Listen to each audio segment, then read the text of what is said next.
අයිබෝවන් සුබ දවසක් හැමෝටම. කුලක පාඩම තමයි අද සාකච්ඡා කරන්නේ.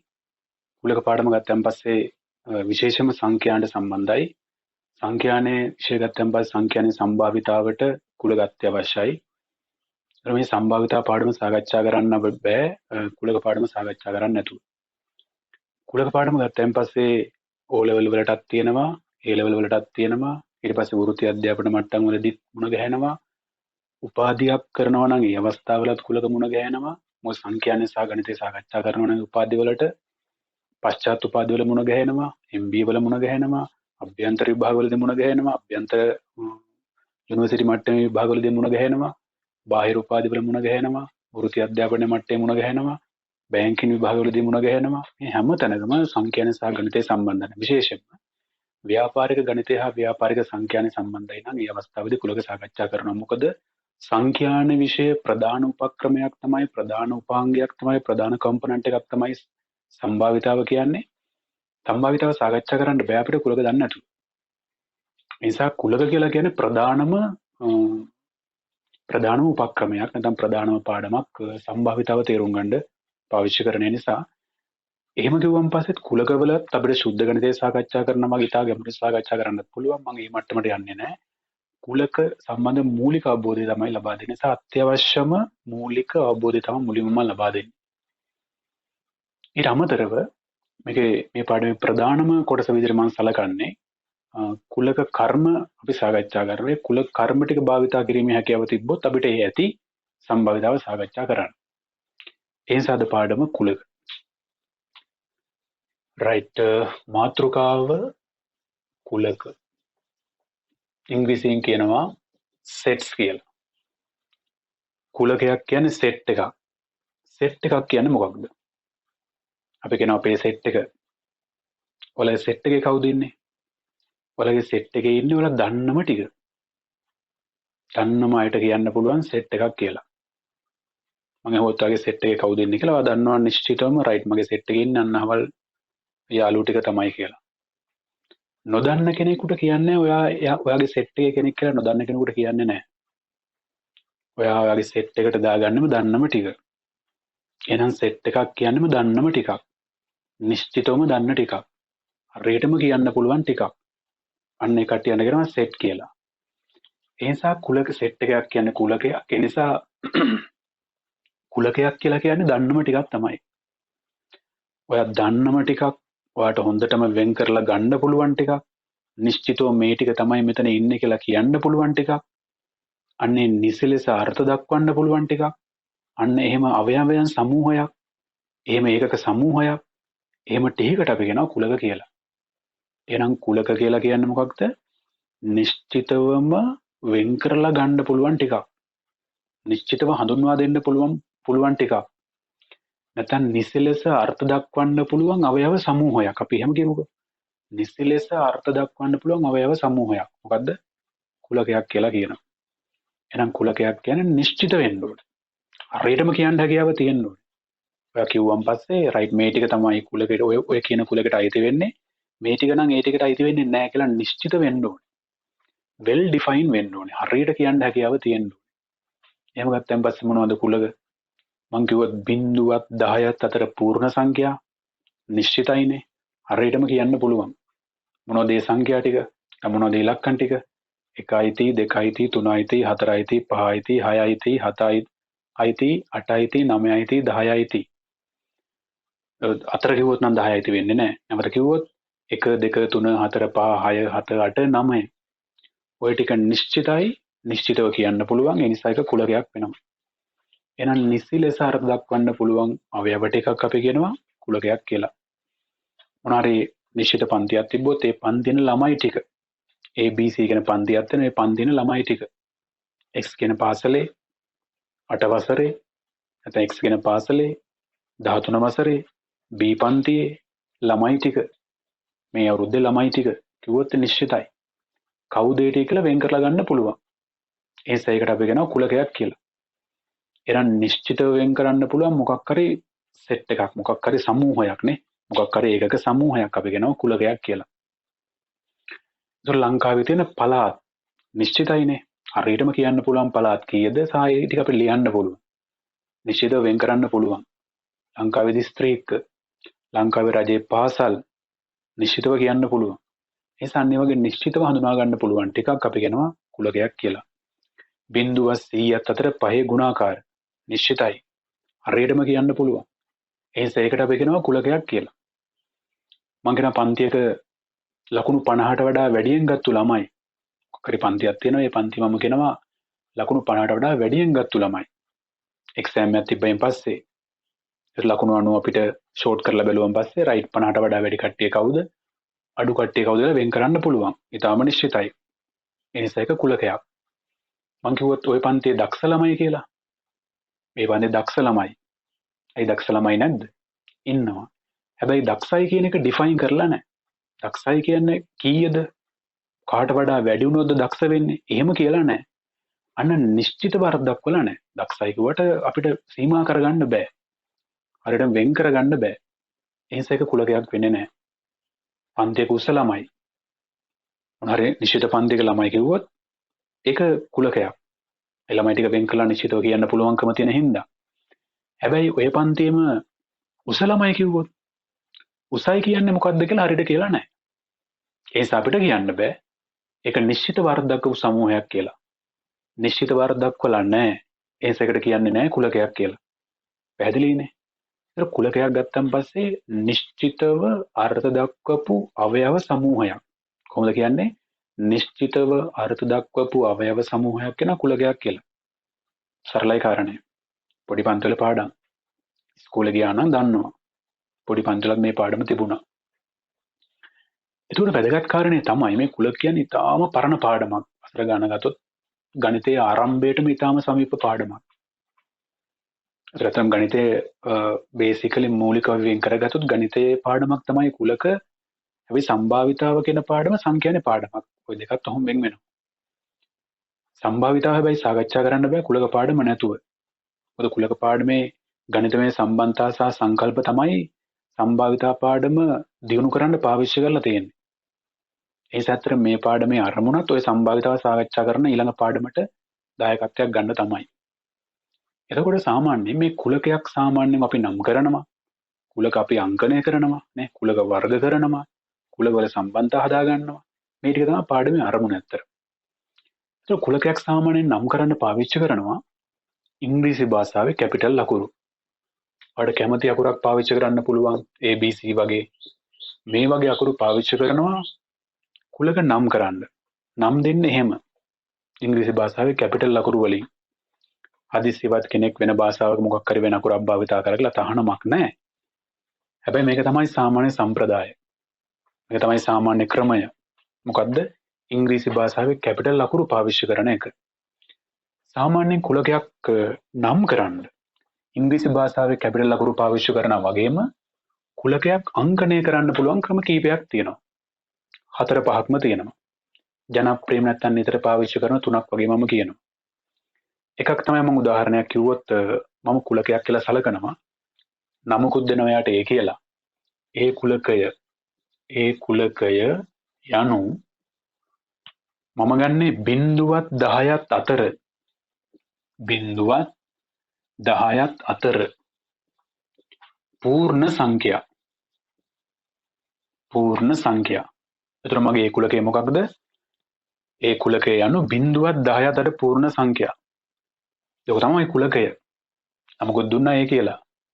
දැන් ඕක අංකණය කරන්න පුළුවන් ක්‍රම 3ක් මම ජනප්‍රිය ප්‍රධාන ක්‍රම 3ක් පාවිච්චි කරනවා. එකක් තමයි ඔයාලට මේ ඒ කුලකේ නම ලියලා සමාන කිරීමේ ලකුණ දාලා මෙන්න මේ වරහන දාන්න පුළුවන්. මොකක්ද ඒ වරහන? සංගල වරහන දාන්න පුළුවන්. දාලා මේ සංගල වරහන ඇතුලේ ඔය වාක්‍ය ලියනවා.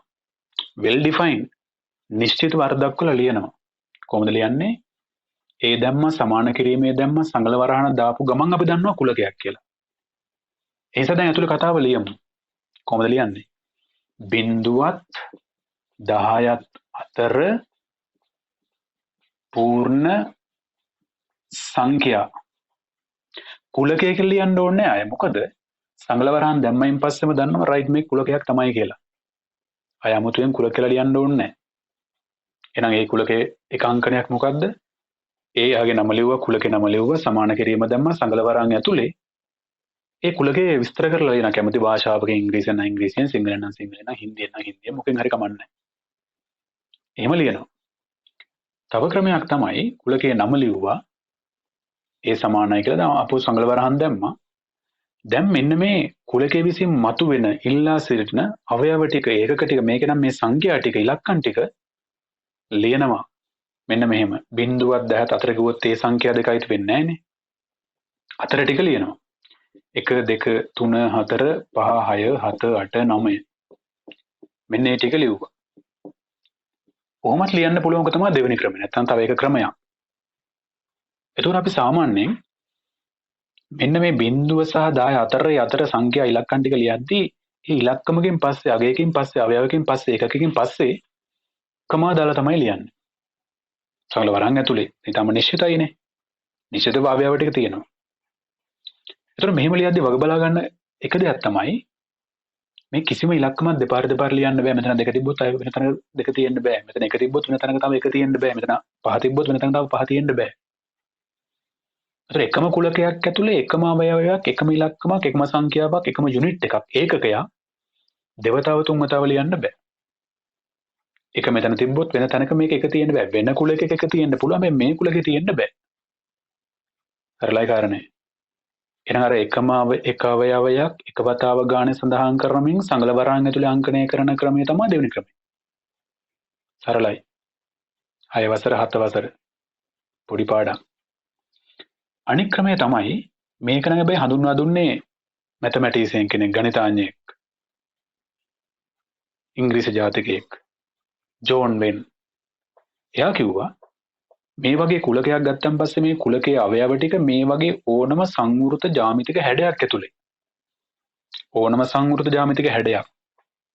වෘත්තාකාර හැඩයක්, එලිප්සාකාර හැඩයක්, ඕවලාකාර හැඩයක්, මොකක් හරි එහෙම හැඩයක්. සංවෘත හැඩයක් ඇතුලේ මේ කුලකයේ අවයව ටික ලියන්න පුළුවන් කියලා කිව්වා. එහෙමත් එයා ක්‍රමයක් හඳුන්වා දුන්නා. ඒතකොට ඒ කුලකේ අපි ඒ කියලා දැම්මා, ඊතලෙකුත් දැම්මා, රවුමක් දැම්මා, නැත්නම් මොකක් හරි වෘත්තාකාර ඕවලාකාර හැඩයක් දැම්මා. ඒක ඇතුලේ මේ අවයව ටික ලියනවා. පිළිවෙලක් නැහැ. 1 2 3 4 5 6 7 8 9 එකම දාන්න එපා.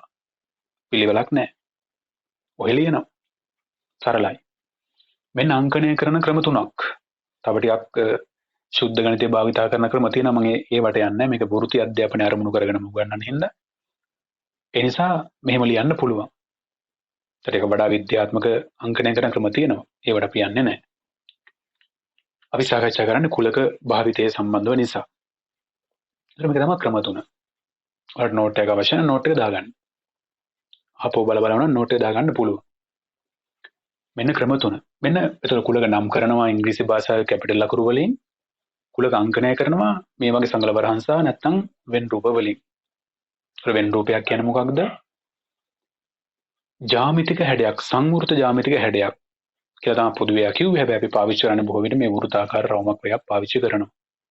ඒක ඇතුලේ අවයව ලියන්න පුළුවන් අර වගේම තමයි කමා දාන්න ඕනේ නැහැ. හැබැයි කිසිම අවයවයක් දෙපාර ලියන්නත් බෑ.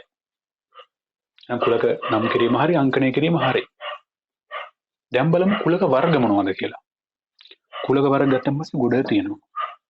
මේකත් ඔය මේ වෘත්ති අධ්‍යාපනය එහෙම නැත්නම් ඔය සාමාන්‍ය උපාධිය, ඒ කියන්නේ ගණිතය ඇතුලේ පාවිච්චි කරන උපාධිය නෙමෙයි. විශේෂයෙන්ම ඔය කළමනාකරණය වගේ උපාධි නැත්නම් පශ්චාත් උපාධි වලට අදාළ වෙච්ච කුලකට තමයි සාකච්ඡා කරන්නේ. ඒක ගණිතයම සම්බන්ධ වෙච්ච උපාධි වලට මේ ටික මදි. තව ටිකක් සාකච්ඡා කළ යුතුයි. මම හිතන්නේ යන්නේ නැහැ. කුලක වර්ග තියෙනවා. කුලක වර්ග ගොඩක් තියෙනවා. විවිධ වර්ගයේ කුලක තියෙනවා. මම මෙහෙම කිව්වොත් A කියලා ගන්නවා. A කියලා කුලකයක් සලකනවා. මම ඉස්සලා ගත්තා වගේ නැවත ගන්නවා. 0.10ක් අතර පූර්ණ සංඛ්‍යා ගිවන් පස්සේ 1 2 3 4 5 6 7 8 9 මෙන්න අවයව 9ම තියෙනවා. ඒක සාමාන්‍ය කුලකයක්. මම මෙහෙම කියනවා. කුලකයක් මම ගන්නවා 0.10ක් අතර බිංදුවත් 10ත් අතර 100 පූර්ණ ගුණාකාර. මම එහෙම කුලකයක් ගන්නවා. බිංදුවත් 10ත් අතර 100 පූර්ණ ගුණාකාර. කවුද එහෙම ඉන්නේ? මම ඕනගේ නමකුත් දෙන්නම්කෝ දැනට B හරි මොකක් හරි කියලා. බිංදුවත් 10ත් අතර 100 පූර්ණ ගුණාකාර. ඒක B. මොනවද තියෙන අවයව? බිංදුවයි 10යි අතර 100 ගුණාකාර නැහැනේ, පූර්ණ ගුණාකාර නැහැනේ. ඒ නිසා කුල හැබැයි නැහැ කියලා හරි නිශ්චිතව දන්නවනේ. නැහැ කියලා හරි නිශ්චිතව දන්නවා. නිශ්චිතව දන්න හින්දා තිබ්බනම් නිශ්චිතව වෙන් කරගන්න පුළුවන්කම තියෙන හින්දා කුලකයක්. තරලනේ කාරණේ. බිංදුවත් 10 අතර 100 පූර්ණ ගුණාකාර කිව්වන් පස්සේ තියෙනම නම් වෙන් කරලා ගන්න පුළුවන්. තියෙන ටික තිබ්බොත් නිශ්චිතව වෙන් කරලා ගන්න පුළුවන්. හැබැයි කවුරුත් නැහැ. කවුරුත් නැහැ කියලා හරි නිශ්චිතවම දන්නවනේ. ඒ නිසා මොකක්ද ඒක කුලකයක්. බේසිකලි මූලික එක කුලකයක් නේ. හැබැයි කවුරුවත් නැති කුලකයක්. ඔන්න ඌවට කියනවා මොන කුලක කියලාද? අභිශූන්‍ය කුලක කියලා කියනවා. කිසිම අවයවයක් නැති කුලක. ඔන්න අවශ්‍ය නම් නෝට්ස් දාගන්න. නැවත නැවත බල බල නෝට් දාගන්න පුළුවන්. ඒක අංගනය කරන්නේ ග්‍රීක භාෂාවේ මේ වගේ අකුරක්. මෙන්න මේක තමයි සංකේතය. සමහර අවස්ථාවලදී මේ වගේ කුඩා සංගල වරහන් දෙකක් එක ළඟට ලියනවා සංකේතවත් කරන්න. කවුරු සංකේතවත් කරන්නද? අභිශූන්‍ය කුලකයේ සංකේතවත් කරන්න. එහෙනම් මොකද අභිශූන්‍ය කියලා කියන්නේ? කිසිම අවයවයක් නැහැ. උදාහරණ මොනවද? ඔයාලගේ පන්ති අඩි 8ට වඩා උසින් වැඩි ශිෂ්‍යයෝ. ඔයාලේ පන්ති ළමයි කිව්වොත් නිශ්චිතව දන්නවා ළමයි කවුද කියලා. ඔයාලේ පන්ති ළමයි ටික නිශ්චිතව හඳුනා ගන්න පුළුවන්. කුලකයක්. හැබැයි ඔයාලගේ පන්ති අඩි 8ට වඩා උසින් වැඩි ශිෂ්‍යයෝ කිව්වොත් හිටියොත් ඒත් නිශ්චිතව හඳුනා ගන්න පුළුවන්. නිශ්චිතව හඳුනා ගන්න නිසා කුලකයක්. හැබැයි එහෙම කවුරුත් නැහැනේ. අන්න කවුරුවත් නැති කුලකයක්. කිසිම අවයවයක් නැති කුලකයක්. මොකක්ද ඒක? අභිශූන්‍ය කුලකයක්. අංකනේ මේක. සරලයි කාරණේ. අවයව නැහැ. ඒ නිසා අභිශූන්‍ය කුලක කියන්නේ ඔන්න කිසිම අවයවයක් නැති වුවට. එහෙම තේරුම් ගන්න. ඒ පළවෙනි වර්ගය. ඊළඟ පළවෙනි වර්ගය මොකද්ද? අභිශූන්‍ය කුලක. පළවෙනි වර්ගය අභිශූන්‍ය කුලක.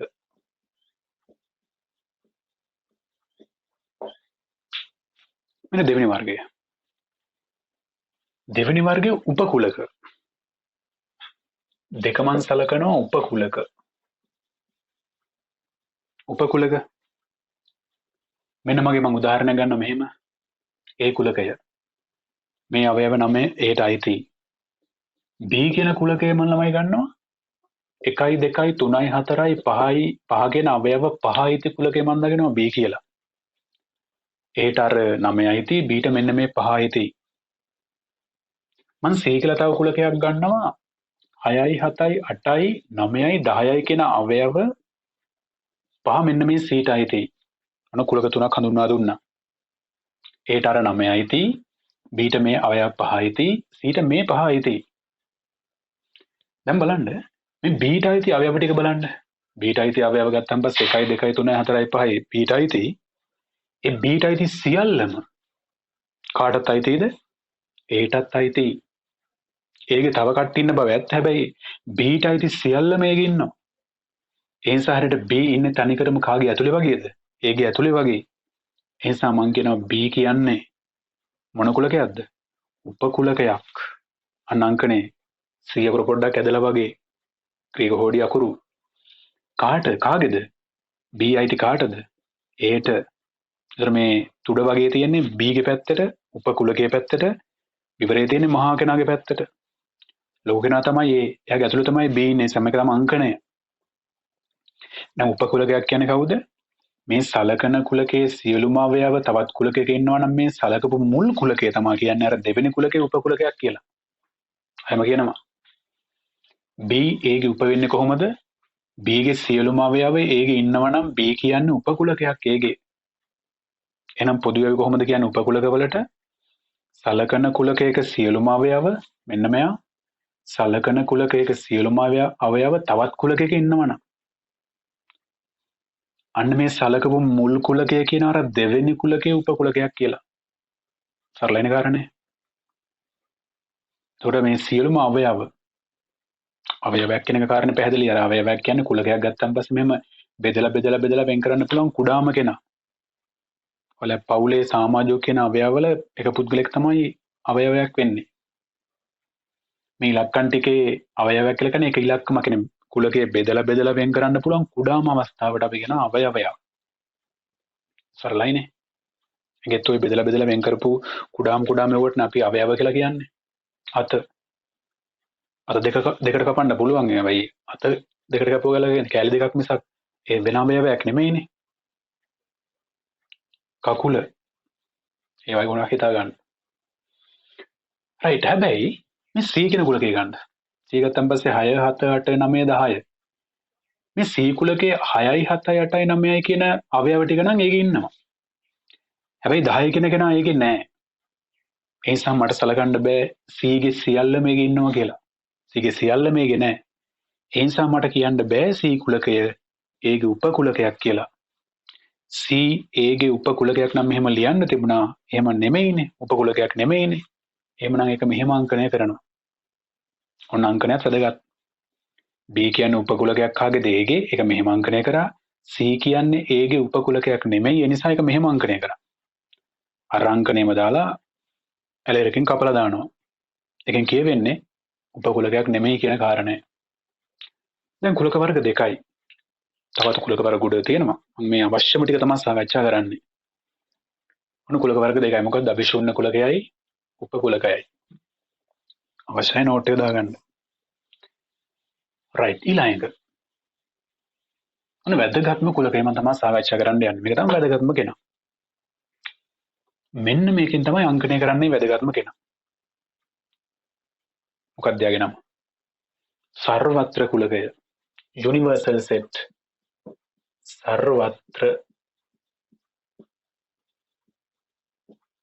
සර්වත්‍ර කුලකය. Universal set. මොකද සාර්ව කියන්නේ? යුනිවර්ස් සාර්ව සියල්ලම සමස්තයම. සරලයිනේ. සමස්තයම දාපු කුලකය, සියල්ලම දාපු කුලකය, ඔක්කොම දාපු කුලකය. ඔයා සලකන්නේ මොන වගේ දෙයක් සම්බන්ධවද? ඔය අධ්‍යයනය කරන්නේ කවුරු සම්බන්ධවද? ඔය අවධානය යොමු කළ දෙන්නේ කවුරු සම්බන්ධවද? ඒ සියල්ලම දාලා එකක් හැදුවම් පස්සේ එයාට කියනවා සර්වත්‍ර කුලකය. මම මේ වෙලාව අධ්‍යයනය කරනවා පන්තියේ ළමයි. මේ ඉන්න පන්තියේ සියලුම ළමයි මම අධ්‍යයනය කරනවා. මේ පන්තියේ ළමයි ගැන මම අධ්‍යයනය කිරීමක් කරන්න කල්පනා කරනවා. ඒක ඇතුලේ පිරිමි ළමයි ඉන්න පුළුවන්, ගෑනු ළමයි ඉන්න පුළුවන්, අඩි 5ට වඩා උසින් වැඩි ළමයි ඉන්න පුළුවන්, අඩු ළමයි ඉන්න පුළුවන්, ලකුණු 50ට වඩා වැඩියෙන් ගත්තු ළමයි ඉන්න පුළුවන්, නොගත්තු ළමයි ඉන්න පුළුවන්. කියන උපකුලක ඕන තරම් හොයාගන්න පුළුවන්. හැබැයි මේ සියල්ලම මේ හැමෝම ඉන්න කුලකය මොකද්ද? පන්තිය කියන කුලකය. මම මේ වෙලාවේ සලකන්නේ මේ පන්ති ළමයි සම්බන්ධව අධ්‍යයනය කිරීමක් නා රයින් මේ පන්ති ළමයි කියන මගේ සර්වත්‍ර කුලකය. මම මේ මොහොතේ වෙන කට්ටිය ගැන අවධානය යොමු කරන්නේ නැත්තම් මම මේ පන්ති ළමයි ගැන විතරක් නෙමෙයි මුළු යුනිවර්සිටියේම ළමයි ගැන අධ්‍යයනය කිරීමක් කරනවා නම් අන්න යුනිවර්සිටියේම ළමයි තමයි සර්වත්‍ර කුලකය. ඒක ඇතුලේ ෆස්ට් ඉයර් සෙකන්ඩ් ඉයර් සහ පීඨ වශයෙන් ගත්තන් පස්සේ වෙන් කරගන්න පුළුවන්. හැබැයි හැමෝම ඉන්න කුලකය තමයි යුනිවර්සිටි එකේ ළමයි කියන කුලකය. ඒතර ලෝකේ හැමදේම සර්වත්‍ර කුලක මෙන්න මෙව්වා. මේවා සර්වත්‍ර කුලක වෙන්නේ නැහැ. එහෙම වෙන් කරන්න බෑ. මොකද ඒක අධ්‍යයනය කරන දේත් එක්ක සම්බන්ධ වෙන කාරණයක්. අධ්‍යයනය කරන්නේ මොකක්ද? ඒ සියල්ලම දාලා හදාගත්තන් පස්සේ තන එකක් උන සර්වත්‍ර කුලකයේ විශේෂ දෙයක් තියෙනවා. අපි අර කිව්වනේ ඕනම කුලකයක් අංකණය කරන ක්‍රම කීපයක් කිව්වා. ජෝන් වෙන් කිව්වනේ වෙන් රූප අඳින්නත් පුළුවන් කියලා කිව්වනේ. වෙන් රූප අඳින්න කිව්වනේ ඔය රවුමක් වගේ ඉලිප්ස් ආකාර ඕවල් ආකාර මොකක් හරි හැඩයක් දාන්න පුළුවන් කියලා කිව්වනේ. හැබැයි එහෙම දැම්මට ඒ කියන්නේ ඕනම කුලකයක් එහෙම අපි අංකණය කරාට මතක තියාගන්න සර්වත්‍ර කුලකයට විතරක් විශේෂ හැඩයක් තියෙනවා. එයා කොහොමත් විශේෂයිනේ සියල්ලම ඉන්නේ මේක නිසා. එයා තමයි ලොකුම කෙනා. ඔක්කොම ඉන්නේ මේක නිසා එයාට නිකන් රවුමකින් අපි අඳින්නේ නැහැ. එයාට වෙනම හැඩයක් දුන්නා. මේ වගේ ත්‍රිකෝණාශ්‍රාකාර හැඩයක්, මේ වගේ කොටුවක් වගේ එකක් දැම්මා. සාමාන්‍යයෙන් අපි ඔයාලා දැකලා තියෙනවා සාම්ප්‍රදායිකව ওই දකුණින් උඩින් කුඩාවට යාගේ ලකුණක් ලියනවා. ඔලිව්වකව එහෙම තරහ වෙන්නේ නැහැ. ඉතින් සාමාන්‍යයෙන් එහෙම ලියනවා. ඒ නිසා මේක තමයි සර්වත්‍ර කුලකේ වෙන් රූපය. ඒකට වෘත්තයක් පාවිච්චි කරන්න එපා. වෙන ඕනම කුලකයකට වෘත්තයක් පාවිච්චි කරන්න. හැබැයි සර්වත්‍ර කුලකයේ වෙන් රූපය අදිද්දී මේවයි කොටුවක් පාවිච්චි කරන්න ඍජුකෝණාශ්‍රය පාවිච්චි කරන්න. රයිට්. එතකොට මම මේ අපේ පාඩමට අදාළව තව ඉතින් සාකච්ඡා කරන්න පුළුවන් පරිමේය අපරිමේය තව ගොඩ කුලක වර්ග තියෙනවා. මේ තුන ප්‍රධානව සාකච්ඡා කරන කුලක තුන. අපේ පාඩම ඉස්සරහ ගෙන මට මේ ටික ප්‍රමාණවත්. රයිට්. ඔන්න පාඩමේ කුලක සාකච්ඡා කරා, කුලකයක් ගැන හඳුනාගත්තා, උදාහරණ තේරුම් ගත්තා. ඊට පස්සේ කුලක නම් කරගන්න තේරුම් ගත්තා, කුලක අංකණය කරගන්න තේරුම් ගත්තා, කුලක වර්ග කීපයක් තේරුම් ගත්තා, ප්‍රධාන කීපයක් තේරුම් ගත්තා. රයිට්. දැන් තමයි යන්නේ පාඩමේ වැදගත්ම ටිකට. ප්‍රධානම කොටස මේක. මේ ටික පුළුවන් කියන්නේ අපිට අදාළව කුලක පුළුවන් තමයි. ඒක මොකක්ද? කුලක කර්ම. ඒ නිසා මේ ටිකට ඔන්න වැඩි අවධානයෙන් ඉන්න මේක තමයි අත්‍යවශ්‍යම ටික. මොකක්ද කියන්නේ? කුලක කර්ම. කුලක කර්ම. set operations. ගණිත කර්ම තියෙනවා. mathematical operations. කුලක කර්ම තියෙනවා. set operations. කුලක කර්ම මම 4ක් සාකච්ඡා කරනවා. ප්‍රධානම දෙකක් තියෙනවා. තවත් දෙකක් මම සාකච්ඡා කරනවා. ගණිත කර්ම වලින් මොකද්ද කරන්නේ? ගණිත කර්ම මොනවද? එකතු කරනවා, අඩු කරනවා, බෙදනවා, වැඩි කරනවා. සංඛ්‍යා එකතු කරන්න පුළුවන්. සංඛ්‍යා බෙදන්න පුළුවන්. සංඛ්‍යා අඩු කරන්න පුළුවන් නේ. සංඛ්‍යා එකිනෙක සම්බන්ධ කරන වැඩේ තමයි ගණිත කර්ම වලින් කරන්නේ. සංඛ්‍යා සම්බන්ධ කරනවා. දෙක එකතු කිරීම 5. මෙන්න සංඛ්‍යා දෙකක් එකට සම්බන්ධ කරනවා. දෙක අඩු කිරීම 5. දෙක බෙදීම 5. දෙක වැඩි කිරීම 5. සංඛ්‍යා එකිනෙකට සම්බන්ධ කරනවා ගණිතමය වශයෙන්. අන්න ගණිත කර්ම වල ක්‍රියාවලිය. කාර්යභාරය. ඒක ගණිත කර්ම වල කාර්යභාරය මොකක්ද? සංඛ්‍යා එකිනෙකට සම්බන්ධ කරන වැඩේ. ගණිතමය වශයෙන්. ඒකම තමයි කුලක කර්ම වලත් කාර්යභාරය. ඒ වගේම දෙයක්. ඒකම නෙමෙයි ඒ වගේම දෙයක්. ගණිත කර්ම වල කාර්යභාරය තමයි ගණිතය වශයෙන් සංඛ්‍යා සම්බන්ධ කරන එක එකිනෙකට. කුලක කර්ම වල කාර්යභාරය තමයි කුලක සම්බන්ධ කරනවා එකිනෙකට. කුලක දෙකක් එකට සම්බන්ධ කරනවා. අන්න කුලක කර්ම වලින් කරන්නේ ඒක. එහෙම කිව්වට මම දන්නවා නෙමෙයි. කුලක කර්ම ප්‍රධාන දෙකක් තියෙනවා. තව දෙකක් අපි සාකච්ඡා කරන ඔක්කොම 4ක් වෙන්න සාකච්ඡා කරනවා. මේ ටික පුළුවන් කියන්නේ ඔයගොල්ලෝ මට්ටමට දාලා කුලක පාඩම් පුළුවන් තමයි. එක තමයි කුලක මේලය. කුලක මේලය. union of sets. කුලක මේලය. කුලක දෙක මේලය. මේලය කියන්නේ මොකක්ද? ඔයගොල්ලෝ අංකණය කරනවා මෙන්න මේ අකුර පාවිච්චි කරලා නේ. ඊ අකුර පොඩ්ඩක් ඇදලා වගේ. ඒ අංකණය වලට හුරු වෙන්න තියෙනවා. සරලයි කාරණය. මෙන්න උදාහරණයක් ගන්නවා. කුලක දෙකක් ගන්නවා. ඒ කියලා කුලකයක් ගන්නවා 1යි 2යි 3යි 4යි 5යි 6යි කියන අවයව 6 මෙන්න මේ ඒටයි තියෙයි. ඒ කුලකේ මේක. B කියලා මම කුලකයක් ගන්නවා 4යි 5යි 6යි 7යි 8යි 9යි කියන අවයව 6 මෙන්න මේ B ටයි තියෙයි. ඒටයි තියෙයි 1 2 3 4 5 6 කියන අවයව 6 B ටයි තියෙයි 4 5 6 7 8 9 කියන අවයව 6. දැන් මේ කුලක දෙක ඉන්නවා පැත්තක. දැන් මට ඕනේ මේ කුලක දෙකම දාලා මේ A ගේ අවයව සියල්ලමයි B ගේ අවයව සියල්ලමයි දාලා වෙන තනි එකක් හදාගන්න අවශ්‍යයි. A ගේ අවයව සියල්ලමයි B ගේ අවයව සියල්ලමයි සියල්ලම දාලා වෙන කුලකයක් හදාගන්න අවශ්‍යයි. වෙන තනි කුලකයක් හදාගන්න අවශ්‍යයි. වෙන අචල කුලකයක් හදාගන්න අවශ්‍යයි. ඒ නිසා මම කරන්නේ ඔන්න A ගේ සියල්ලම දානවා. ඒකේ සියල්ලම දානවා. මොනවද ඒකේ තියෙන්නේ? 1යි 2යි 3යි 4යි 5යි 6යි කියන අවයව 6ම. ඔන්න ඒකේ සියල්ලමම දැම්මා. කමා දාන්නත් ඕනේ. ඒ විතරක් නෙමෙයි B ගේ සියල්ලමත් දානවා. ඔන්න B ගේ සියල්ලම දාන්න යනවා.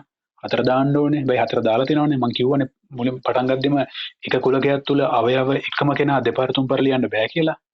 ඒ නිසා 4 දාලා අය ලියන්න ඕනේ නිසා 5 දාලා 6 දාලා 7 දාමු 8 දාමු 9 දාමු. ඔන්න B ගේ සියල්ලමත් දැම්ම වෙනවා. ඔන්න A ගේ සියල්ලමත් දැම්ම B ගේ සියල්ලමත් දැම්ම. වෙන කවුරුත් දාන්න යන්නේ නැහැ. කොහමද මම වෙන කුලකයක් හදාගත්තේ කොහොමද? ඒගේ සියල්ලමත් දාලා බීගේ සියල්ලමත් දාලා වෙන කුලකයක් හදාගත්තා. දැන් මේ කුලකේ ඉන්නවා ඒගේ සියල්ලමයි බීගේ සියල්ලමයි. සියල්ලම මොකද වචනේ සියල්ලම. එසා මෙන්න මේ කුලකයට තමයි මේ නිශ්චිත මේ අචල කුලකයට තමයි කියන්නේ A කුලකේ B කුලකේ මේල කුලකේ කියලා. කොහොමද ලියන්නේ? අර මේ සංකේතය මේක යුවකට පොඩ්ඩක් ඇදලා වගේ ටිකක් ලොකුට ලියනවා. ඒ කියවන්නේ කොහොමද? A මේල B A union B A මේල B A ගේ සියල්ලමත් දාලා B ගේ සියල්ලමත් දාලා අන්න හැදෙන තනි කුලකයට අපි කියනවා A මේල B කුලකය කියලා. තරලයි කාරණේ. නෝට් අවශ්‍ය කට්ටිය දාගන්න ඕනේ. රයිට්. දැන් මෙහෙම හිතන්න. දැන් මෙන්න මේ A මේල B කුලකයේ අවයව ටික ගැන කල්පනා කරන්න. කවුද ඉන්නේ A මේල B කුලකයේ අවයව මොනවද? 1 2 3 4 5 6 7 8 9 කියන අවයව ටික. මම මෙහෙම ඇහුවොත් මෙන්න මේ A මේල B කුලකයේ ඉන්න එක අයිතිව තිබ්බේ කාටද? Aටද Bටද? Aට අයිතිව තිබ්බේ. දෙක අයිතිව තිබ්බේ කාටද? Aට. තුන අයිතිව තිබ්බේ කාටද? Aට. හතර අයිතිව තිබ්බේ කාටද? Aට Bට. පහ Aට Bට. 6 Aට සහ Bට. 7 Bට. 8 Bට. 9 Bට. දැන් බලන්න මේ A මේල B කුලකේ ඕන අවයවයක් අරන් බලන්න ඒ අවයව එක්ක Aට අයිති එක්ක Bට අයිති එක්ක Aට අයිතිව තිබුණා නැත්නම් Bට අයිතිව තිබුණා. ඒ කියන්නේ Aට හරි Bට හරි අයිති. මොකද මේ වචනේ Aට හරි Bට හරි අයිති. තව කිව්වොත් Aට හෝ Bට හෝ අයිති. ඒ කියන්නේ A මේල B කුලකයේ තියෙන අවයව ටික ගත්තන් පස්සේ එක්ක Aට අයිති එක්ක Bට අයිති. ඒ කියන්නේ Aට හෝ Bට හෝ අයිති.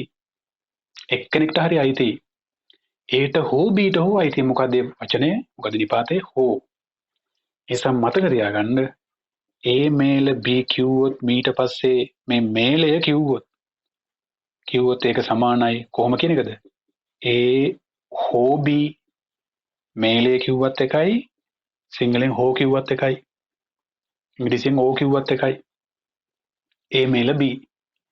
එහෙනම් හොඳට මතක තියාගන්න A මේල B කියන්නේ මොකද්ද? A හෝ B වගේ අහුවොත් A හෝ B Aට හෝ Bට A හෝ B කුලකේ ලියන්න.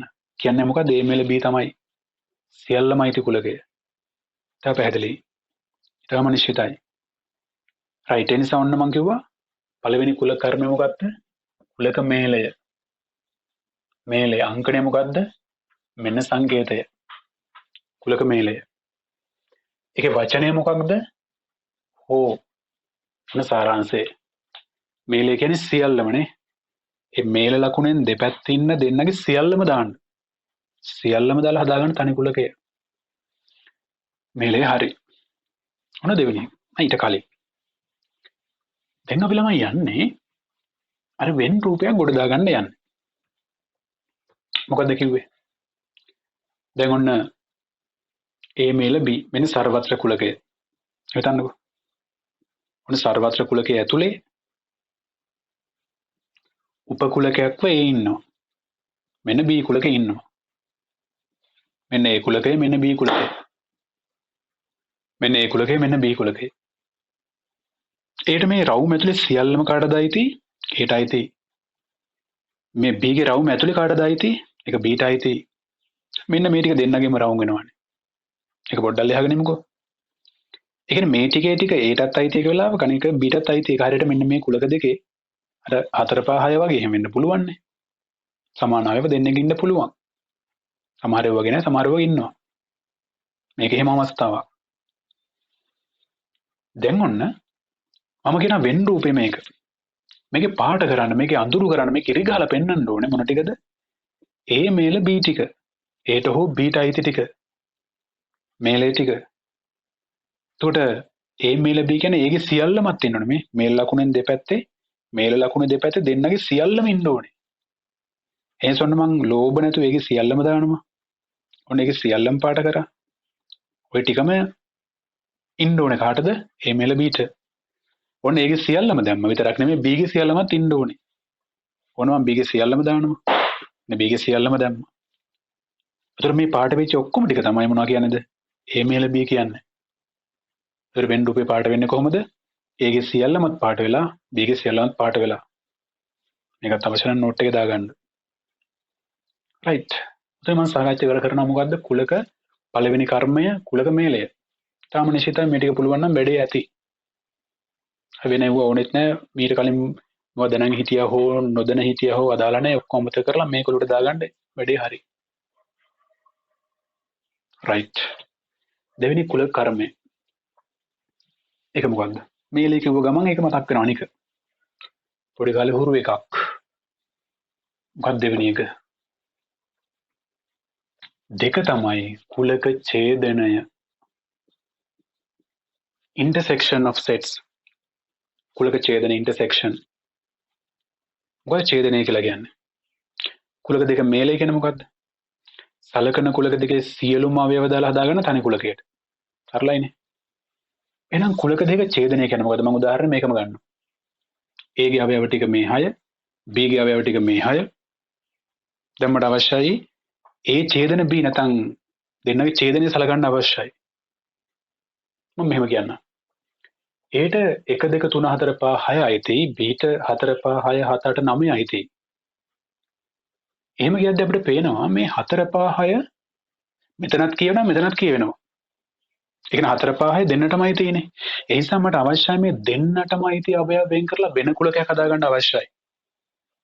මම කරන්නේ දෙන්නටම අයිති අවයව වෙන් කරගන්නවා. 4 දෙන්නටම අයිති, 5 දෙකටම අයිති, 6 දෙකටම අයිති. ඒ දෙකටම අයිති අවයව විතරක් වෙන් කරගෙන වෙන කුලකයක් හදාගත්තා. ඒ නිසා මේ කුලකේ ඉන්නේ කාගේ අවයවද? දෙන්නටම අයිති අවයව, common elements, පොදු අවයව, සමාන අවයව, එකට යන අවයව. ඒ නිසා මෙහෙම හදාගත්තන් පස්සේ මෙන්න මෙයාට කියනවා ඒ ඡේදන B කියලා.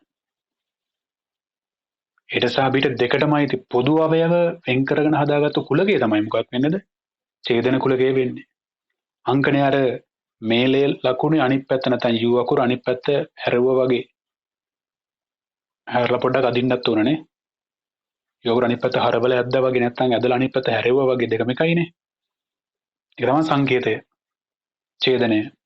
A ඡේදන B කියලා කියන්න පුළුවන්. අදහස් වෙන මොකද්ද? Aටයි Bටයි දෙකටම අයිති පොදු අවයව වලින් හදාගත්තු තනි කුලකයේ common elements තියෙන්නේ පොදු අවයව තියෙන්නේ. සරලයිනේ. දැන් මෙහෙම හිතන්න. මේ A ඡේදන B කුලකයේ අවයව ටික අරන් බලන්න. මේ 4 ගන්න බලන්න. 4 කාටද අයිති? 4 අයිතිව තිබ්බේ කාටද? Aට සහ Bට. 5 අයිතිව තිබ්බේ කාටද? Aට සහ Bට. 6 අයිතිව තිබ්බේ කාටද? Aට සහ Bට. ඒ කියන්නේ මේ A ඡේදන B කුලකයේ අවයව ගත්තන් පස්සේ පේනවා ඒ අවයව හැම වෙලාවෙම Aට සහ Bට මොකද්ද වචනේ? Aට සහ Aට සහ Bට මොකද වචනේ සහ. එහෙනම් මම තියාගෙන ඊට පස්සේ A ඡේදන B කිව්වත් එකයි මොකද්ද වචනේ? සහ B කිව්වත් එකයි. එහෙනම් ඡේදනය කිව්වත් එකයි සහ කිව්වත් එකයි. and ඉංග්‍රීසියෙන් නම් A and B is equal to A intersection B. A ඡේදන B කිව්වත් එකයි A සහ B කිව්වත් එකයි. ඒක මතක කරගන්න එපා. ඒ නිසා මම දෙවෙනි කුලක කර්මය සාකච්ඡා කරා. මොකද්ද? ඡේදනය. අංකනේ මොකද්ද? මේක. වචනය මොකද්ද? සහ. හරිනේ. මේලය කියන්නේ හොස්, ඡේදනය කියන්නේ සහ. භාෂාවිත වැදගත්. කුලක පාඩමේ හා සම්භාවිත පාඩමේ භාෂාවිත වැදගත්. සහ කියන්නේ එකක්, හෝ කියන්නේ එකක්, නම් කියන්නේ එකක්, වත් කියන්නේ එකක්, ඔත් කියන්නේ එකක්, උපරිම තරම කිව්වොත් එකක්, අවම තරම කිව්වොත් තව මේකක් නේ. භාෂාවිත වැදගත්. right. දැන් මම මෙහෙම කියනවා. ඔයාලා ඇඳලා පෙන්නන්න වෙන් රූපයක පාට කරලා පෙන්නන්න ඒ ඡේදන B ටික. මෙන්න සරවත්‍ර කුලකය. ඔන්න එයාගේ ඇතුලේ ඉන්නවා A කුලකයයි B කුලකයයි. මෙයා A කුලකය B කුලකය. මම යෝජනා කරනවා A ඡේදන B පාට කරන්න අඳුරු කරන්න ඉරි ගහලා පෙන්නන්න නේ. A ඡේදන B පාට කරලා පෙන්නන්න ඕනේ. ඉරි ගහලා පෙන්නන්න ඕනේ. අඳුරු කරලා පෙන්නන්න ඕනේ. ඡේදනය කියන්නේ සහ ටික පොදු ටික එකට යන ටික common elements තියෙන ටික එකට යන්න ඕනේ. Aට අයිති වෙන්නත් ඕනේ Bට අයිති වෙන්නත් ඕනේ. මෙන්න Aට අයිති මේ රවුම Bට අයිති මේ රවුම. එහෙම රවුම් කරද්දි මෙන්න මේ ටික දෙන්නගෙම රවුම් වෙනවා. දෙන්නටම වට වෙනවා. දෙන්නටම අයිති වෙනවා. දෙකටම අයිති ටික මේ ටික. ඒ නිසා මේ ටිකට තමයි අපි කියන්නේ මොකක්ද? ඡේදනය කියලා. සරලයි කාරණේ. එහෙනම් ඒ ඡේදන B කියන මේ ටික. ඔන්න වෙන් රූපය. එහෙනම් ඡේදනය කියන්නේ ලකුණ අපි දන්නවා මේක. අදහස් වෙන්නේ ඡේදන ලකුණෙන් දෙපැත්තේ ඉන්න දෙන්නටම අයිති ටික තමයි ඡේදනය වෙන්නේ. ඒකයි අපි කිව්වේ A සහ B කියලා. වෙන් රුපේ පාට වෙන්නේ ওই පිළිවෙලට. කුල කර්ම දෙකයි. මොකද්ද මේලය සහ ඡේදනය. රයිට්. ඔන්න තව එකක් මම කියනවා.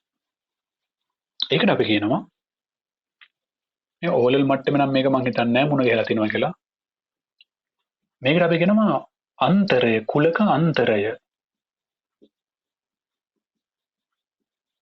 කුලක අන්තරය. Difference of two sets. කුලක අන්තරය. මොකද්ද මේ අන්තරය කියලා කියන්නේ? මේ දෙකම ගන්නම්කෝ. A කුලකයට 1 2 3 4 5 6 අයිති. B ට අයිති 4 5 6 7 9 කියන එක B ට අයිති. 1 2 3 4 5 6 A ට අයිති. හැබැයි ඒකේ 4 5 6 B ටත් අයිති. ඒ නිසාම හිතනවා 1 2 3 කියලා කියන්නේ A ට විතරයි අයිති. 1 2 3 4 5 6 A ට අයිති. මොන භාෂාව විතර වැදගත් හරියට පරිස්සමෙන් අහගන්න. 1 2 3 4 5 6 A ට අයිති. 4 5 6 B ටත් අයිති. ඒ නිසාම 1 2 3 කියනවා ඒට විතරයි අයිති. ඒට පමණක් අයිති. මොකද්ද වචනේ පමණක්. ඒ නිසා මට අවශ්‍ය වුණොත් මේ ඒට විතරක් ඒට පමණක් අයිති අවයව ටික වෙන් කරගෙන වෙන කුලකයක් හදාගන්න ඕන මම හදාගන්නවා. ඒට පමණක් අයිති ටික වෙන් කරගන්නවා. 1 2 3. මෙන්න ඒට විතරක් අයිති අවයව ටික වෙන් කරගෙන වෙන කුලකයක් හදාගත්තා. මෙන්න මේකට තමයි අපි කියන්නේ ඒ අන්තර B කියලා. ටිකක් දිගටක් පාවිච්චි කරන්න අඩු කිරීම ලකුණු දාන්න එපා. කියවන්නේ කොහොමද? ඒ අන්තර B, ඒ අඩු කිරීම B කියලා කියන එක කැතයි. ඒ අන්තර B කියලා කියන්නේ ඒ ඩිෆරන්ස් B.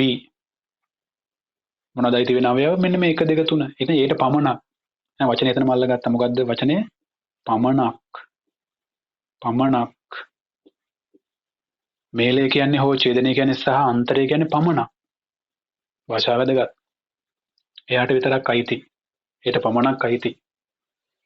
මම දැන් කිව්වොත් වෙන් රූපේ මේක පාට කරන්න කියලා. අපි මේක ලියලෙමු. කුලක අන්තරය. අන්තරය අංකණය මේක. දෙකක් පාවිච්චි කරනම වචනය මොකද්ද? පමණක්. පමණක්. මේ ටික සාරාංශ වල තිබුණනම් ප්‍රමාණවත්. ඒ අන්තර B. එහෙනම් B අන්තරය මට ඒත් එකම කියන්න. ඒ අන්තරය B කියන්නේ ඒට පමණක් අයිති දෙක නම් B අන්තරය මොකද්ද? B අන්තරය ලිව්වොත්. B අන්තරේ B ට පමණක් අයිතිනේ. ඒ කියන්නේ මොකද? 7යි 8යි 9යි නේ. මම ඔයාලට කියනවා මේකේ මෙන්න සර්වත්‍ර කුලකය, මෙන්න A කුලකය, මෙන්න B කුලකය. මම කියනවා A අන්තර B පාඩ කරලා පෙන්නන්න කියලා. A අන්තර B පාඩ කරලා පෙන්නන්න. A පාඩ කරන්න කිව්වනම් මේ ඔක්කොම ටික පාඩ වෙන්න ඕනේ. A අන්තර B කිව්වනම් A ගෙන් මේ දෙන්නටම අයිති ටික, ඒ කියන්නේ ඡේදන ටික අයින් වෙන්න ඕනේ. ඒ ටික හැර ඊට ටික පාඩ වෙන්න ඕනේ. මෙන්න ඒට පමණක් අයිති ටික A අන්තර B. පැහැදිලිනේ? රයිට්. මෙන්න අවසානයේ කියලා දෙන්න යන්නේ. ඒක පුළුවන් කියන්නේ වැඩේ පුළුවන්. පාඩේ වරෙන්න ඔන්න මෙන්න. රයිට්. දැන් කීයක් සාකච්ඡා කරා? 3යි. මේලය හෝ ඡේදනය සහ අන්තරය පමණක්. මෙන්න හතරවෙනි එක. මම ගන්න සර්වත්‍ර කුලකයක්. ඒ කියන්නේ මම සලකන්නේ මේ වෙලාවේ බිංදුව සහ 10 අතර පූර්ණ සංඛ්‍යා ටික සලකනවා. ඉලක්කම් ටික සලකනවා. මොනවද අයිති වෙන්නේ? 1යි 2යි 3යි 4යි 5යි 6යි 7යි 8යි 9යි. මෙන්න මේ අවයව ටික. මේක තමයි සලකන්නේ මේ අවස්ථාවේදී සර්වත්‍ර කුලකය කියලා. ඒ සර්වත්‍ර කුලකය ඇතුලේ ඉන්නවා ඒකල කුලකයක්. ඒකේ අවයව ටික මම ලියනවා 1යි 2යි 3යි 4යි 5යි. මෙන්න ඒට අයිති අවයව ටික. ඒත් ඉන්නේ කවුරු ඇතුළේද? සර්වත්‍රය ඇතුලේ. කොහොමත් ඕනම කුලකයක් සර්වත්‍රය ඇතුලේ තමයි ඉන්නේ. ඒතර ඒකේ සර්වත්‍රය මේක. ඒකේ අවයව ටික ඔන්න ඔය ටික. ඒට අයිති මේ ටික. ඒ අයිති සර්වත්‍රයට අයිති ඔය ටික. මට බලන්න එහෙනම් කියන්න නැත්නම් හිතන්න. ඒට අයිති අවයව ටික මේ ටික නම් අර සර්වත්‍රය ඇතුලේ තියෙන ඒට අයිති නොවන අවයව ටික මොන ටිකද? අයම කිව්වොත් ඒට අයිති ටික මේ ටික නම් සර්වත්‍රය ඇතුලේ තියෙන ඒට අයිති නොවන අවයව ටික මොන ටිකද? අයිති නොවන අවයව ටික මොන ටිකද? නොවන අවයව ටික මොන ටිකද? නොවන ටික අහන්නේ. ඒ ටික වෙන් කරලා වෙන කුලකයක් හදාගමු බලන්න. 1 2 3 4 5 හැර ඉතුරු ටික කවුද? 6 7 8 9. ඔන්න ඒ ටික වෙන් කරන මම වෙන කුලකයක් හදාගත්තා. ඒතර මේ කුලකේ තියෙන අවයව මොනවද? ඒට අයිති නැති, ඒට අයිති නොවන. හැබැයි කාට අයිතිද? සර්වත්‍ර කුලකයට අයිති. දැන් මේකේ 6 7 8 9 10 11 12 තිබ්බනම් මට කියන්න බෑ ඒක ඒගේ ඒට අයිති නොවන කියලා කියන්නම බෑ මට. එහෙනම් මේ ටික කවුද? ඒට අයිති නොවන හැබැයි කාට අයිතිද? සර්වත්‍ර කුලකයට අයිති. අන්න එහෙම කුලකයකට තමයි කියන්නේ අනුපූරක කුලකය. එහෙනම් මොකද හතරවෙනි එක? හතරවෙනි අවස්ථාව මොකද්ද? අනුපූරකය. අනුපූරකය. සමහරු මේක කුලක වර්ග තව කුලක වර්ගයක් වශයෙන් දකිනවා. ඒ ප්‍රශ්නයක් නෑ එකත් හරි. මම මේ දැන් කුල කර්මයක් වශයෙන්ම දකිනවා. මට ඒකට ප්‍රමුඛතාවය දෙන්න ඕනේ. ඒකන විශේෂත්වයක් දෙන්න ඕන නිසා. ඒක මම හතරක් වගේ සාකච්ඡා කරනවා කියලා. ඒතර ඒක අංකණය කරනවා මෙන්න මේ ලකුණෙන් ඩෑස්. සමහරු බා එකක් පාවිච්චි කරනවා කැමති එක. එහෙනම් මොකද්ද අනුපූරක කුල කියලා කියන්නේ? සලකන කුලකයට අයිති නොවන හැබැයි සර්වත්‍රයට අයිති වන. එහෙනම් හතරවෙනි අවස්ථාව තමයි අනුපූරකය. අනුපූරක කුලකය. අනුපූරකය කොහොමද අංකණය කරන්නේ? දැස්. මොකක්ද ඒකේ යෙදුම? අයිති නොවන. නොවන. පැහැදිලිනේ? රයිට් මම කිව්වොත් වෙන රූපයක පාඩ කරන්න කියලා. මෙන්න සර්වත්‍ර කුලකේ සරලයි. මෙන්න සර්වත්‍රය. මෙන්න A කුලකය, මෙන්න B කුලකය. මම එහෙම දාන්නම්කෝ. මෙයා A B කියලා. මම දැන් කියනවා A ඩෑෂ් පාඩ කරන්න. ඒට අයිති නොවන ටික පාඩ කරන්න. ඒකේ ටිකනේ රවුම ඇතුළේ ටික. ඒකේ රවුම ඇතුළේ ටික ඒට අයිතියි. A ඩෑෂ් කිව්වොත් ඒ ටික හැර ඉතුරු ටික පාඩ කරන්න. A කිව්වොත් ඒකේ රවුම ඇතුළේ ටික අයිතියි. A ඩෑෂ් කිව්වොත් ඒ රවුම ඇතුළේ ටික හැර ඉතුරු ඔක්කොම ටික කාට අයිතිද? සර්වත්‍රයට අයිති ඔක්කොම ටික. එහෙනම් A හැර අය සීමා තියාගන්න එපා. ඒ හැර අනිත් ඔක්කොම ටික සර්වත්‍රයේ ඇතුලේ තියෙන. ඒක තමයි කොන්දේසි දෙක. ඒගේ ඇතුළේ ටික පාට කරන්න එපා, සර්වත්‍රයේ ඇතුලේ ඔක්කොම ටික පාට කරන්න. ඔය කොන්දේසි දෙකට අනුව පාට කරොත් ඔන්න A ඩෑෂ් පාට වෙනවා. පැහැදිලිනේ? එහෙනම් කුල කර්ම 4යි. මේලය හෝ ඡේදනය සහ අන්තරයේ පමණක් අනුපූරකේ නොවන. රයිට්. දැන් ඔය ටික පුළුවන් නම් මෙන්න මේ ටික හැමෝටම කියන්න හැකියාව තියෙන්න ඕනේ. ඔය ටික පුළුවන් නම් මෙන්න මේ ටික පුළුවන්. පළවෙනි එක. මට බලන්න ඔයාලා හිතන්න ඒ මේල ඒ කියලා ගත්තොත් කවුරු හැදෙයිද? ඒ මේල ඒ කියලා ගත්තොත් කවුරු හැදෙයිද? අපි දැන් සාකච්ඡා කරා මේලය. මේලය කියන්නේ මොකද්ද? දෙපස දෙන්නගේ ඔක්කොම ටිකද දෙපස දෙන්නගේ පොදු ටිකද? දෙපස දෙන්නගේ ඔක්කොම ටික. ඒගේ සියල්ලමත් දාලා ඒගේ සියල්ලමත් දැම්මයින් පස්සේ හිතන්න අවසානයේ කවුද හැදෙන්නේ? යාගේ නම මට කියන්න. ඒ හැදෙයිද? දෙකයි ඒ හැදෙයිද? නේ? සර්වත්‍ර කුලකේ හැදෙයිද? මොකක්වත් හැදෙන්නේ නැති වෙයිද? කිසිම එකක් නැතුව අභිශූන්‍ය කුලකේ වගේක් හැදෙයිද? ඒ මේලේ ඒගේ සියල්ලමත් දැම්මයින් පස්සේ මේ ඒගේ සියල්ලමත් දාන්න යනවා. කොහොමත් මේ ඒගේ සියල්ලම දාලා ඉවරයි. අවසානයේ කොහොම දැම්මත් අවසානයේ ඒගේ කට්ටිය තමයි ඉන්නේ. එහෙනම් ඒ මේලේ කියන්නේ කවුද? අවසානයේ ඒගේ කට්ටිය විතරයි. ඒ මේලේ ඒ දෙක. ඒ මේල අභිශූන්‍ය කුලකේ කවුරු හැදෙයිද? මේලේ කියන්නේ මොකද්ද? සහ ටිකද හෝ ටිකද? හෝ ඔක්කොම ටික. ඒගේ සියල්ලමත් දාන්න ඕනේ, අභිශූන්‍ය සියල්ලමත් දාන්න ඕනේ. දැම්මයින් පස්සේ හැදෙන කෙනා ගැන හිතන්න. එයා තමයි මට අවශ්‍ය වෙන්නේ. ඔන්න ඒගේ සියල්ලම දැම්මා. දැන් ඒ කියන්නේ මේ නිශ්චිත පන්තියක් වෙන ඔය පන්ති ළමයි ටික. අභිශූන්‍ය කියන්නේ පන්තියක් වෙනවා කිසිම ළමෙක් නැති පන්තියක් වගේ හරියට. අභිශූන්‍ය කියන්නේ කවුරුවත් නැති එකක් නේ. ඒකල පන්තියක් ඉන්නවා, ඒ පන්ති ළමයි ටිකක් ඉන්නවා, අභිශූන්‍ය පන්තියක් ඉන්නවා, පන්ති කාමරේ විතරයි ළමයි ඉන්නේ. එහෙම එකක්. දැන් ඔය ඒ පන්ති ළමයි ටිකයි අර කවුරුන් නැති පන්ති ළමයි ටිකයි ඔක්කොම දාලා වෙන පන්තියක් හදාගත්තාන් පස්සේ කවුද හැදෙන්නේ? ඔක්කොම ටික දැම්මන් පස්සේ ඒගේ සියල්ලම දැම්මා. රයිට් එතන කට්ටියක් ඉන්නවා. අභිශුන්්‍ය සියල්ලම දාන්න ගියා. එතන කවුරුවක් නැහැ අවසානයේ. කොහොම දැම්මත් අවසානයේ හැදෙන්නේ ඉන්නේ එතන ඒකේ කට්ටිය විතරයි. ඒ අවසානයේ හැදෙන්නේ ඒ සරලයි. තුන්වෙනි එක. ඒ මේල සර්වත්‍ර කුලකය. කවුරු හැදෙයිද? ඒගේ සියල්ලමයි සර්වත්‍රයේ සියල්ලමයි දැම්මයින් පස්සේ හැදෙන ටික මට කියන්න. ඒගේ සියල්ලමයි සර්වත්‍රයේ සියල්ලමයි දාන්න ඕන. කවුරු හැදෙයිද? සර්වත්‍රය ඇතුලේ කොහොමද ඒ ඉන්නවා. ඒ කියන්නේ සර්වත්‍රය දැම්ම කියන්නේ ඒ කට්ටිය දැන්ටමත් දාලා ඉවරයි. එමෙ දන්නකො. පන්තියක් තියෙනවා. ඒ පන්තිය තමයි මගේ සර්වත්‍ර කුලකය. ඒ කියලා ගන්නවා ඒ පන්ති පිරිමි ළමයි කුලකය. පන්ති ළමයි ඔක්කොම ටිකයි පන්ති පිරි ළමයි ඔක්කොම ටිකයි දැම්මයින් පස්සේ හැදෙන්නේ අවසානයේ කවුද? පන්තියම හැදෙනවා. එහෙනම් සර්වත්‍රය දැම්ම කියලා කියන්නේ කොහොමද ඒ දාලා ඉවරයි. එහෙනම් අවසානයේ සර්වත්‍ර කුලකේ හැදෙනවා. සරලයි. දැන් බලන්න යෝගිම චෙක් කරලා ඡේදනය හතරවෙනි අවස්ථාව. ඒ ඡේදන ඒ කවුරු හැදෙයිද? ඡේදනය කියන්නේ මොකද්ද? දෙපස දෙන්නගේ ඔක්කොම ටිකද දෙපස දෙන්නගේ පොදු ටිකද? පොදු ටික. ඒට අයිති වෙන්නත් ඕනේ සහ ඒට අයිති වෙන්නත් ඕනේ දෙන්නටම අයිති ටික. මේ ඒට අයිති ඔක්කොම ටික කොහොමත් මේට අයිතිනේ. එකම කෙනානේ. ඒ නිසා ඒගේ සියල්ලම ඒට අයිති. ඒ නිසා දෙකටම පොදු කට්ටිය ඒගේ සියල්ලම දෙන්නටම පොදුයි තමයි. ඒ නිසා ඒ පහ.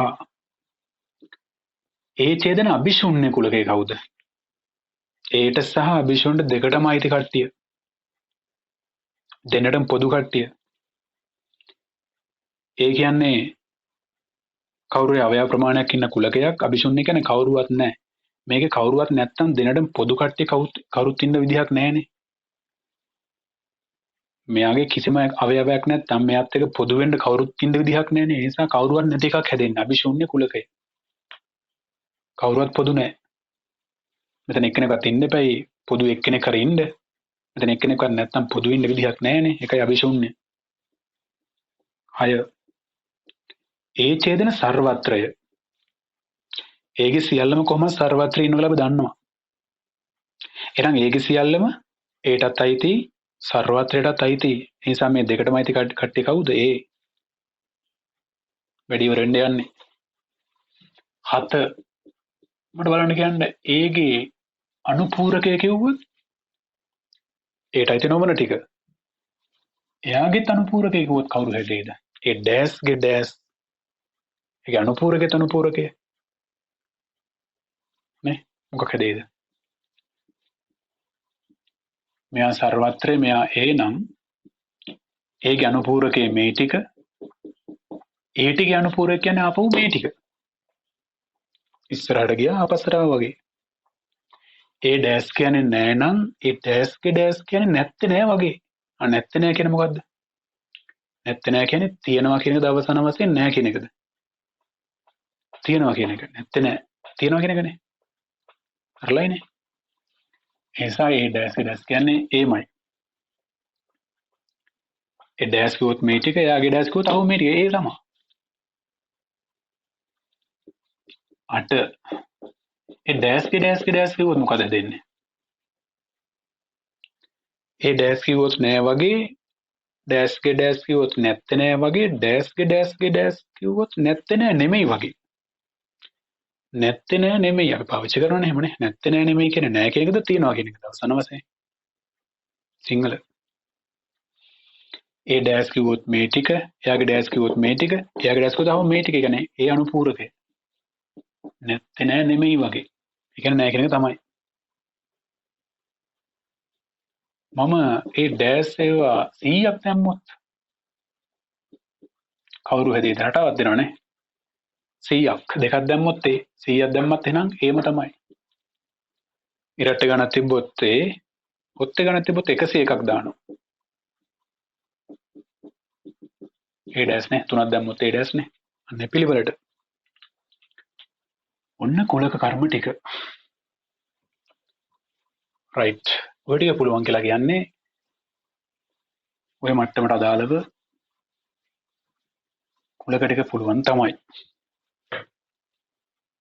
දැන් මෙන්න මේ ටික වෙන් රූපයක පාට කරගන්න ඕනේ. මෙන්න මේ ටික. A මේල B ගේ අනුපූරකයේ පාට කරන්න ඕනේ. දෙක A ඡේදන A අනුපූරකයේ ඡේදන B අනුපූරක නැත්නම් A dash ඡේදන B dash පාට වෙන්නත් ඕනේ. එකේ පාට කරන්න එපා වෙනනම් පාට කරන්න ඕනේ. 3 A ඡේදන B සම්පූර්ණකයේ dash පාට වෙන්නත් ඕනේ. 4 A dash මේල B dash මේක පාට වෙන්නත් ඕනේ. ඔක්කොම එකේ පාට කරන්න එපා. ඔක්කොම පාටලා තියෙයි. එකකට එක ගානේ පාට කරන්න ඕනේ. පහකුත් අපි ගමුකෝ. A ඡේදන B dash dash තියෙන B විතර එක පාට වෙන්නත් ඕනේ. පුළුවන් නම් මේ වීඩියෝ එක දිගටම බලන්න නැතුව ඔය ටික පාට කරලා බලන්න. ඊට පස්සේ වීඩියෝ එක බලන්න. එතකොට කම්පෙයාර් කරගන්න පුළුවන් ඔයාලගේ උත්තරත් එක්ක මගේ උත්තර. මොන පළණියක් ගන්නවා? මොකද්ද? A මේල B dash පාට කරන්න යන වෙන් රූපයක. මෙන්න සර්වත්‍ර කුලකය. මෙයා A කුලකය, මෙයා B කුලකය. මෙයා A, මෙයා B. A මේල B කිව්වනම් A ගේ සියල්ලමයි B ගේ සියල්ලමයි අපි කලින් පාට කරා මේ ටික. A මේල B dash කිව්වන් පස්සේ ඒ ටික හැර ඉතුරු ටික. සර්වත්‍රයට ඉතුරු ටික. A මේල dash නොතිබ්බනන්නේ. A මේල B කිව්වනම් මේ ටික ඒක dash කිව්වොත් ඒ ටික නෙමෙයි නම් ඉතුරු ටික. A සහ A dash පැහැදිලිනේ. ඒ කියන්නේ රවුම ඇතුළේ ටික A dash කියන රවුමෙන් පිට ටිකනේ. එහෙනම් A මේල B කිව්වනම් මේ ටික A මේල B dash කිව්වනම් ඒ ටික හැර ඉතුරු ටිකනේ. එහෙනම් පාට එන්න ඕනේ මේ ටික. ඔන්න ඔය ටික. ඔන්න A මේල B dash. ඒත් එක මම පාට කරනවා දෙවෙනි එක මොකද්ද? A dash ඡේදන B dash. වෙන වෙන රූපයක පාට කරමු බලන්න. මෙන්න සර්වත්‍රය. මෙයා A කුලකය, මෙයා B කුලකය. මෙයා A, මෙයා B.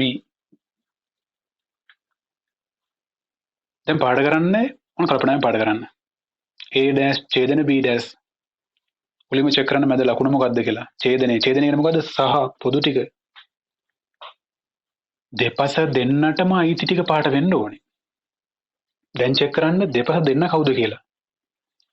A dash ඉන්නවා. A dash කියන්නේ ඒට අයිතිද ඒට අයිති නොවනද? ඒට අයිති නොවනනේ. B dash ඉන්නවා. B කිව්වනම් B ට අයිති වන. B dash කියන්නේ B ට අයිති නොවන. ඔන්න මෙහෙම හිතන්නේ.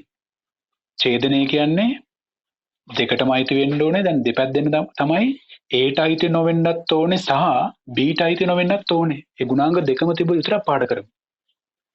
A ට අයිති නොවෙන්නත් ඕනේ සහ B ට අයිති නොවෙන්නත් ඕනේ. බලමු මේ ටික ගන්න පුළුවන්ද කියලා. මේ හරිය ගන්න පුළුවන්ද? A ට අයිති නොවෙන්න ඕනේ. A ට අයිති නොවෙන්න ඕනනේ. A ට අයිති නේ ටික. නිසා ගන්න බෑ. A ට අයිති නොවෙන්නයි ඕනේ. බලමු මේ හරිය අරගෙන A ට අයිති නොවෙන්න ඕනේ. නෑ A ට අයිතිනේ ගන්න බෑ. බලමු මේ හරිය අරගෙන A ට අයිති නොවෙන්න ඕනේ. රයිට් A ට අයිති නෑ. රයිට් මේ ගුණාංගේ තියෙනවා.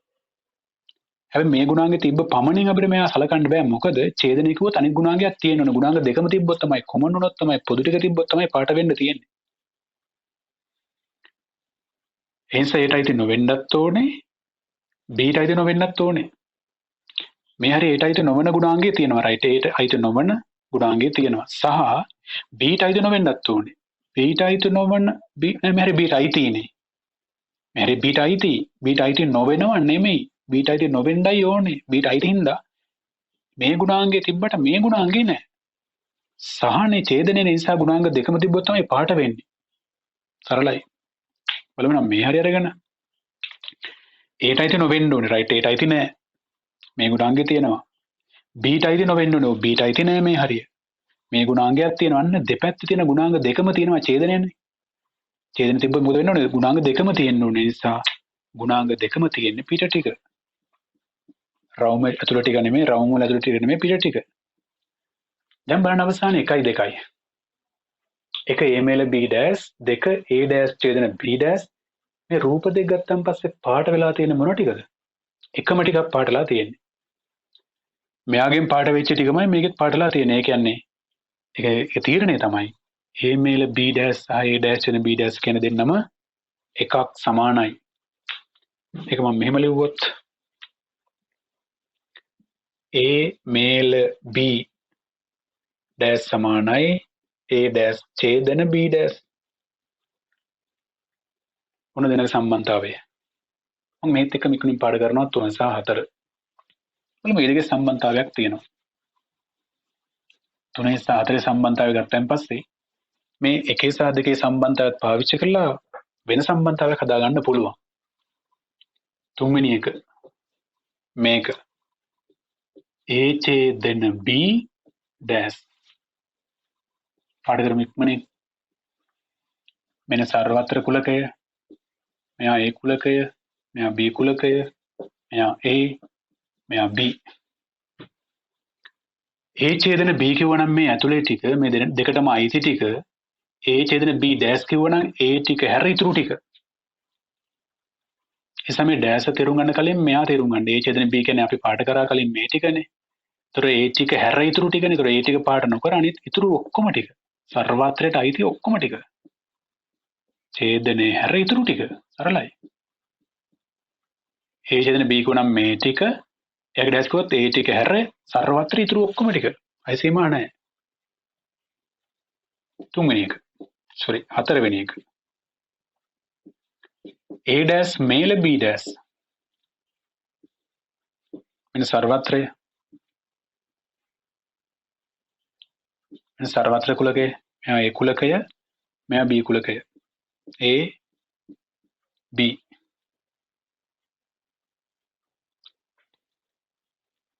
A dash මේල B dash. මුලින්ම චෙක් කරන්න මැද ලකුණ මේලය. මේලය කියන්නේ දෙපස දෙන්නගේ පොදු ටිකද දෙපස දෙන්න ඔක්කොම ටිකද? ඔක්කොම ටික පාට වෙන්න ඕනේ. දැන් බලන්න දෙපස දෙන්න කවුද කියලා. A dash කියන්නේ ඒට අයිති නොවන සියල්ලම. ඒට අයිති නොවන සියල්ලම ඉන්න ඕනේ. ඔන්න මම ඒට අයිති නොවන සියල්ලම පාට කරනවා. ලෝභ නැතුව ඒට අයිති නොවන ඔක්කොම ටික පාට කරා. සියල්ලමනේ. B ට අයිති නොවන සියල්ලම පාට කරමු. මෙන්න B ට අයිති නොවන සියල්ලම පාට කරනවා. මෙන්න B ට අයිති නොවන සියල්ලම පාට කරා. අවසානයේ මොන ටික හැර ඔක්කොම ටික පාට වුණාද? ඡේදනයේ කැලල හැර සියල්ලම පාට වුණා. දැන් මොකද හිතන්නේ 3 සහ 4 ගැන මෙයා සහ මෙයා ගැන? ඒත් එකම ටිකක් තමයි පාටලා තියෙන්නේ. එහෙනම් නිගමනය මොකද? 1 2 මේකයි සමානයි. ඒක අපි ලිව්වොත් ඒ කියන්නේ A මේල B dash සමානයි A dash මේල B dash. A ඡේදන B dash සමානයි A dash මේල B dash. දැන් බලන්න සම්බන්ධතා දෙක. මේක මේ අපි අත්දැක්කට මේක ඇත්තටම දැක්කේ මෝගන්. මෝගන් කියන ගණිතඥයා. ඒ සමයක ද මෝගන් තියරිය මේක මෝගන්ගේ තියරිය. මොකක්ද මෝගන්ගේ තියරිය? A dash ඡේදන B dash සමානයි A මේල B සම්පූර්ණ K dash. අනික තමයි A dash මේල B dash සමානයි A ඡේදන B සම්පූර්ණ K dash. මේ දෙක එයා තමයි දැක්කේ. කවුද දැක්කේ? මෝගන්. ඒ නිසා මේකට අපි කියනවා මෝගන් න්‍යාය. කුලක සම්බන්ධ මෝගන් න්‍යාය. මේ මෙහෙම මතක තියාගන්න. දෙන්නකම ඩෑෂ් තිබ්බොත් ඩෑෂ් පිටින් ලියන්න පුළුවන් ඡේදනයේ මේලේ වෙනවා. දෙන්නකම ඩෑෂ් තිබ්බොත් ඩෑෂ් පිටින් ලියන්න පුළුවන් මේලේ ඡේදනය වෙනවා. ඒ නිසා මේ දෙකම එකට ඔළුවේ තියාගන්න. දෙන්නකම ඩෑෂ් තිබ්බොත් ඩෑෂ් පිටර ගන්න පුළුවන් මැද ලකුණ උඩයට මාරු වෙනවා ඡේදනයේ මේලේ වුණා මේලේ ඡේදනය වුණා. ඒක තමයි මෝගන් න්‍යාය. ඒ නිසා ඊට පස්සේ මේක වෙනුවට මේක භාවිතා කළ හැකි වුණා මේක වෙනුවට මේක භාවිතා කරන්න පුළුවන් අවශ්‍ය නැහැ. ඒ සම්බන්ධතාවය මෝගන් න්‍යාය. මොකද න්‍යාය? මෝගන් න්‍යාය. ඔයාලා ලියා ගන්න ඕනේ. අවශ්‍ය කට නෝට් එකේ දාගන්න. තව එක වැඩකින් මම පාඩම ඉවර කරනවා.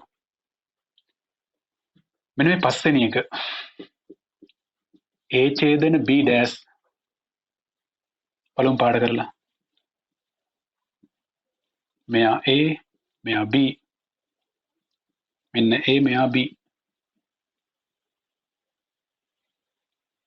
ඡේදනය මැද ලකුණු මුලින්ම චෙක් කරන්න. ඡේදනය කියන්නේ සහ පොදු ටික මේ දෙකටම අයිති ටික පාඩ කරමු. දෙපැත්ත දෙන්න කවුද? ඒට අයිති වෙන්න ඕනේ, බීට අයිති නොවෙන්න ඕනේ. ගුණාංග දෙකම දෙවතාව පාඩ කරන්නේ. ඒට අයිති වෙන්න ඕනේ, බීට අයිති නොවෙන්න ඕනේ. බලමු මේ හරිය ගන්න පුළුවන්ද කියලා බලමු. ඒට අයිති වෙන්න ඕනේ, මේ හරිය ඒට අයිති නෑ ගන්න බෑනේ. බලමු මේ හරිය අරගෙන ඒට අයිති වෙන්න ඕනේ, ඒට අයිති නෑ ගන්න බෑ. බලමු මේ හරිය අරගෙන ඒට අයිති වෙන්න ඕනේ, රයිට් ඒට අයිති. හැබැයි ඒට අයිති වෙච්ච පමණින් ගන්න බෑ. සහනේ ඡේදනයනේ. බීට අයිති නොවෙන්නත් ඕනනේ.